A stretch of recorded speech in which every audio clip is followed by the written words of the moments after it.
हम सभी ने जिंदगी में कभी ना कभी तो झूठ बोला ही होगा, पर जरा सोचो एक ऐसी दुनिया के बारे में जहाँ किसी को झूठ बोलना आता ही ना हो। कुछ ऐसा ही होता है हमारी आज की कहानी में। कहानी की शुरुआत एक ऐसी ही दुनिया से होती है जहाँ एक भिखारी से लेकर देश के नेता तक सभी सिर्फ सच ही बोलते थे, क्योंकि किसी को झूठ बोलना आता ही नहीं। और इसी दुनिया में मार्क नाम का एक इंसान, जिसने जिंदगी में कुछ खास उखाड़ा नहीं था, आज अपनी किस्मत आजमाने के लिए एना नाम की एक खूबसूरत लड़की के साथ डेट पर जा रहा था। मार्क को देखकर एना कुछ खास खुश नहीं थी, क्योंकि वो समय से पहले पहुंच गया था, तो उसने उसे इंतजार करने को कहा। मार्क ने उसे साफ सीधी तौर पर बताया कि वो उसे किसी महंगे रेस्टोरेंट में नहीं ले जा सकता, क्योंकि शायद उसका बॉस अगले हफ्ते उसे नौकरी से निकालने वाला है। एना ने भी इसके जवाब में कहा कि मार्क उसे कुछ खास पसंद नहीं आया, और जले पर नमक छिड़कने के लिए वेटर ने तो एना को मार्क की बेटी की उम्र का बता दिया। रेस्टोरेंट में एना को उसकी माँ का फोन आया, जिसने उससे पूछा, हाँ बेटा, तो कैसा लगा लड़का तुम्हें?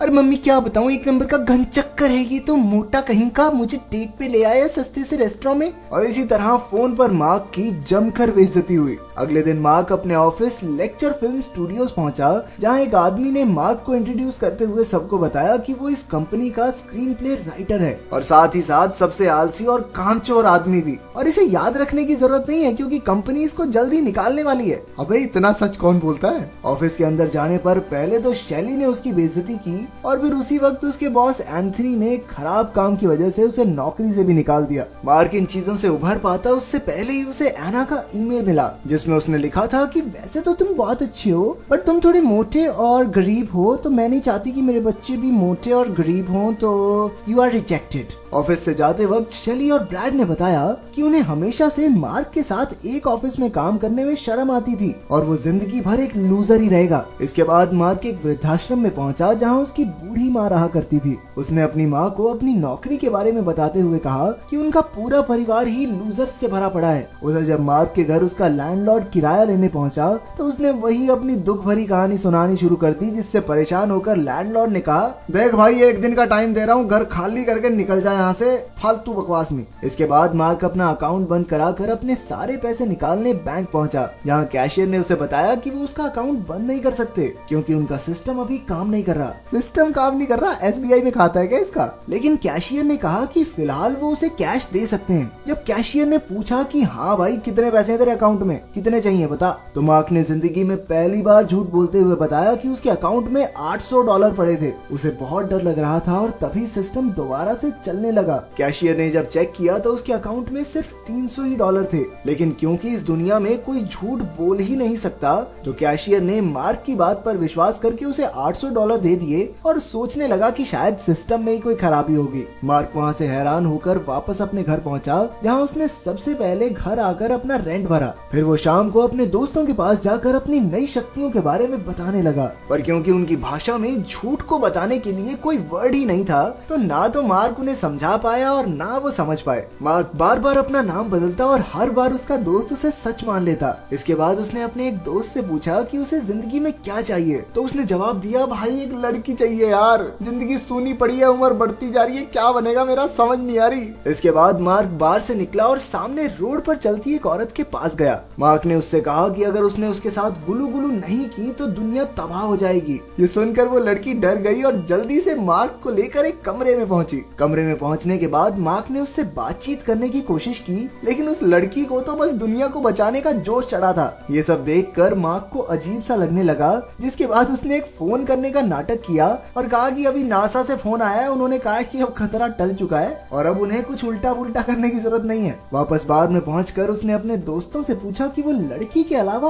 और क्या मांगेंगे, तो उन्होंने जवाब दिया कि ऑब्वियसली बहुत सारा पैसा। जब मार्क अपने दोस्तों के साथ बार से निकला तो उसका दोस्त नशे में गाड़ी चला रहा था, और जब एक पुलिस वाले ने आकर उन्हें ड्रंक एंड ड्राइव के चक्कर में पकड़ लिया, तो मार्क ने एक बार फिर से झूठ बोलते हुए कहा कि उसका दोस्त तो नशे में है ही नहीं, वो तो सोबर है। और अचानक से पुलिस वाला उसकी बात मान भी गया। ये बढ़िया जुगाड़ है भाई। तुमने 2 करोड़ की चोरी की है। मैंने चोरी नहीं की, ठीक है। बढ़िया दुनिया है ये। इसके बाद मार्क अपने दोस्त के साथ कसिनो पहुंचा, जहां उसने 28 नंबर पर बाजी लगा दी, पर बॉल 35 नंबर पर आकर रुकी। फिर मार्क ने सबका ध्यान भटकाकर अपने 28 नंबर को जिता दिया, और ताकि किसी को उस पर शक ना हो तो उसने कह दिया 28 तो आया था। और बाकी सब ने भी तुरंत उस पर भरोसा कर लिया। इसके बाद उसने एक के बाद एक बाजी खेली और हर बार जीतता चला गया। आखिर में वो वहाँ से बहुत सारे पैसे लेकर निकला। अब जब मार्क झूठ बोलना सीख चुका था तो उसने काफी लोगों की मदद भी की। एक दिन उसने एना को फोन करके उससे एक और मौका मांगा। उसने एना को विश्वास दिलाया कि वो पूरी तरह से बदल चुका है। उसकी ये बात सुनकर एना ने उसे एक और मौका देने का फैसला किया। उसी वक्त मार्क ने टीवी पर देखा कि न्यूज में ब्रैड की लिखी हुई चीजों की तारीफ हो रही थी। इसके बाद उसे एक आइडिया आया और उसने कागज उठाकर एक कहानी लिखनी शुरू की। फिर मार्क ने उस कागज को कॉफी में डुबाया ताकि वो थोड़ा पुराना लगे। अगले दिन वो लेक्चर फिल्म्स के ऑफिस में अपने बॉस से मिलने पहुंचा। उसने अपने बॉस एंथनी से कहा कि उसे रेगिस्तान में कुछ पुराने कागजात मिले हैं जिनके अंदर एक स्पेसशिप के क्रैश होने की पूरी कहानी लिखी थी। ये सुनकर एंथनी ने दफ्तर में काम करने वाले सभी लोगों को बुलाया और मार्क की बात को ध्यान से सुनने को कहा। मार्क ने उन्हें बताया कि 14वीं सदी में धरती को एलियंस ने बचाया था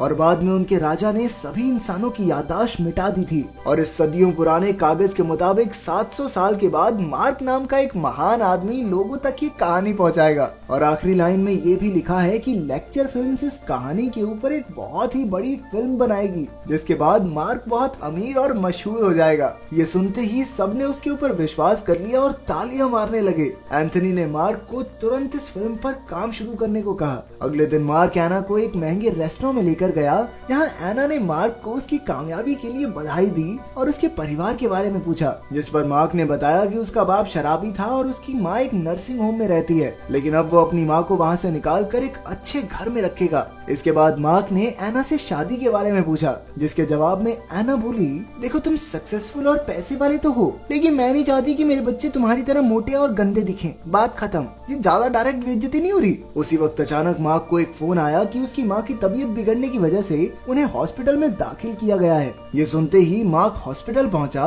जहां मार्क की माँ मौत के डर से सहमी हुई थी। ये देखकर मार्क से रहा नहीं गया और उसने उनका दिल हल्का करने के लिए झूठ बोल दिया कि मरने के बाद सब कुछ बहुत बढ़िया हो जाएगा मम्मी, चेहरे की सारी झुर्रियां चली जाएंगी, तुम जवान हो जाओगे फिर से और स्वर्ग में ये बड़ा घर मिलेगा तुमको रहने के लिए। मस्त वहाँ पे 4 नौकर मिलेंगे, सारा दिन तुम्हारे पैर दबाएंगे, ऐश काटोगी ऐश।